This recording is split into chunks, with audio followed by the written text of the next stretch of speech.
Hi, my name is Roy Jensen. I'm the director of the University of Kansas Cancer Center, and I want to thank David and all of the other folks over here at Stowers for hosting this event. I'm sure all of you know, but for the folks in the lay audience that are here today, Stowers is a full-fledged consortium member of our application, and that means basically we joined forces in this effort, and I can tell you that they were an absolutely critical part of our successful application. And so thank you very much, David, and for all of the other Stowers investigators that serve with the Cancer Center.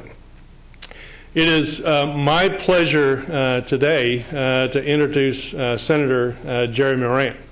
And Senator Moran has been a longtime friend of the Cancer Center. Back in the day when he was the congressional representative from the Big First District. And even then, he was always looking for ways to help us out. And now that he has become Senator Moran, one of his first actions was to join the Senate Cancer Caucus. He worked his way onto the Labor HHS Subcommittee for Senate Appropriations, which is the subcommittee that helps determine the NIH budget. And he has been an incredible advocate for maintaining and even increasing funding for biomedical research. And it is a rare bird these days on Capitol Hill that is engaged in such activities, and so it's really been a delight to watch his support for these initiatives be recognized nationally. He's won a number of national awards, and he's about to get another one, but I can't say anything about that for a couple of weeks. So it is my pleasure to welcome to the podium Senator Jerry Moran.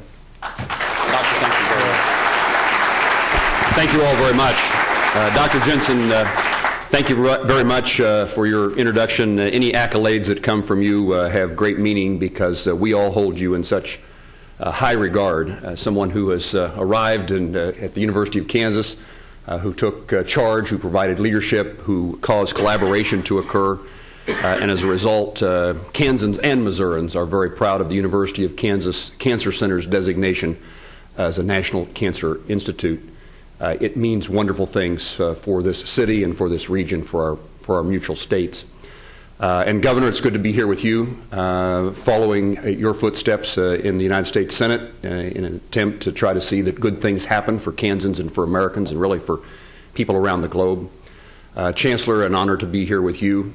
The Chancellor and I met many times, but we met shortly after I was elected in November of 2010, but before I was in Washington, D.C. in January of 2011 to raise my hand and swear an oath and become a United States Senator. And I met with the Chancellor with my purpose in mind to say, Chancellor, I'm going to do everything I can, pursue every avenue I know how, to see that the University of Kansas Cancer Center is successful in achieving this designation. But Chancellor, what I'm interested in is something more than that. I want to make certain that that's just the beginning. That's just the first step. It's a recognition of what we've done to date, but it's also a realization that so much more can be done. I have this view that this part of Kansas City and Missouri can become a significant component of worldwide research in a wide array of areas, but especially when it comes to biomedical research. We have the basics here in Kansas City, and we need to capitalize upon those assets to make certain that we pursue opportunities for research to occur.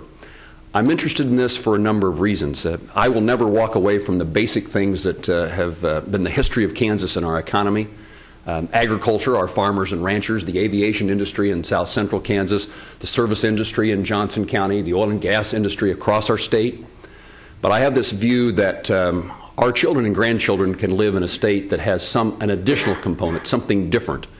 and that we can raise Kansas kids, and in this audience I'll say we can raise Missouri kids, and if they want to be scientists and researchers and engineers, they can do so in their home state.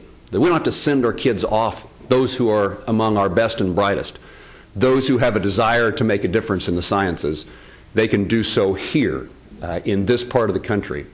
And we can continue to educate our kids at the University of Kansas and elsewhere. When they receive that bachelor's degree, they can remain here. And when they receive that advanced degree, they can remain here.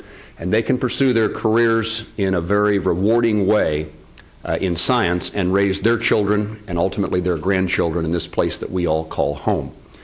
And so that transformation of this region of our state to something a little bit different, additional aspect, additional assets, is something that I hope to see in my time in public service. But I suppose the most rewarding thing about research in the medical field is to see the success that we have in saving lives and improving treatments and making certain that this most important word, the thing that I think all of you do in your daily lives that are engaged in science and research, and particularly medical research, you have the opportunity to bring Kansans, Missourians, and Americans, in fact, citizens of the world, this thing called hope. And so I commend you, those of you who have dedicated your time to pursuit of science and medicine, to alleviating the condition of mankind, to make certain that we all have the chance to live more full and better and healthier lives.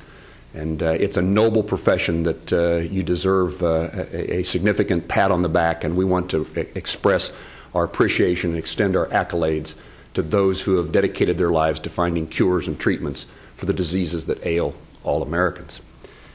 One of the opportunities I had upon my earlier arrival in the United States Senate was to meet Dr. Harold Varmus. And it is true that perhaps he's taken a slight interest in me because I serve on the Appropriations Subcommittee that has the National Cancer Institute's budget. But it has been a delight to know him. It's difficult for me as a layperson to have the ability to always understand and to communicate in a way that I feel comfortable issues that are important to me, but I also want to make certain that I understand the issues that NCI and NIH are trying to communicate to me, that I understand what they're saying. And one of the great things about Harold is his ability to communicate with me as a layperson in ways that I understand. It's probably easy to understand when people say we need money. It is a cause that we've attempted to champion, and it certainly, in my view, as we try to find ways to make our federal budget more in line with receipts, to get the expenditures and receipts to balance, we need to prioritize. And there are some things that we probably ought not spend money on at all. There are some things that we can continue to spend money on as we do.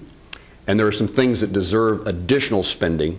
And in my view, the National Institute for Health and its corresponding NCI is one of those agencies. If you are the most frugal, conservative bookkeeper accountant and you've got your pencil out trying to figure out how we save money, you should be supportive of NCI. If you are the caring and compassionate humanitarian, you should be a supporter of NCI.